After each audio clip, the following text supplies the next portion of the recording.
Action News Alert! Magandang umaga, ako si Chibo Cobo sa Action News Alert. Bandang alas 9:30 kanina nang ipaalam ni Secretary Mar Rojas na natagpuan na mga labi ni DILG Secretary Jessy Robredo. At sa mga oras po na ito, makikibalita po tayo tungkol nga sa kalagayan ng pamilya ni Secretary Robredo at makakasama natin si Marlene Alcaide. Marlene. Marlene Alcaide.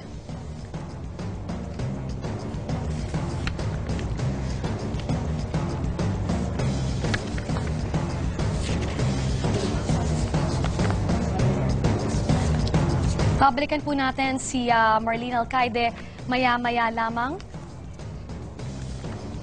At balikan po natin ang mga nangyari kanina. No? Sinabing 6:45 a.m. nang matagpuan nga ng diver ang fuselage kung saan po nandoon ang bangkay ni Secretary Jessy Robredo. Bandang alas 8:30 naman nang ilagay na po sa body bag ang bangkay po ni mga labi ni Secretary Jessy Robredo upang dalhin nga sa Coast Guard rubber boat. Tuloy-tuloy pa rin po ang pag-retrieve ngayon, yung operations dun sa 2 piloto, kasama po ang Nepalese National at pati na rin si Captain Kabigting. Kaya balikan natin ngayon si Erwin Tulfo naman na para bigyan tayo ng update mula sa Masbate. Erwin Tulfo? Yeah, Chi.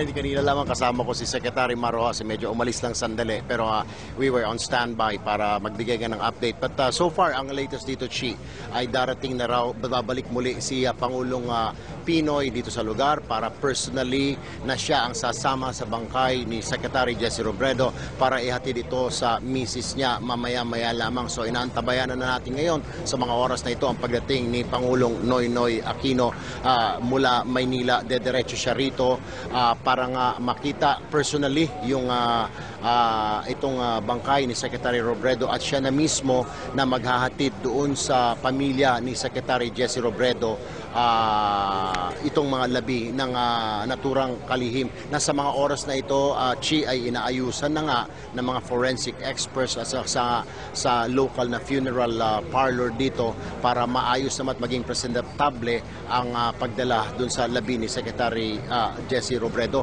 Ang sabi nga ni Mar Rojas kanina sa atin, Chi, na ito ay hindi pa naman masamang-masama talaga yung itsura. Granting na ito ay 3 araw, 4 na araw nakalubog sa dagat.